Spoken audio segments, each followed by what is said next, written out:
ดูไปหัวหัวคอยปวดหัวเลยก็น่าคอยเจ็บที่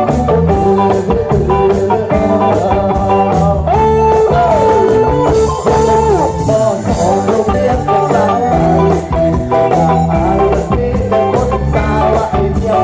ก่อนว่าไอ้นอนตื่นสายโลกบ้านอยากอายว่าไอ้ใส่เพิ่มขึ้นจนแม่เป็นข่าวคือบนโต๊ะคอยแง่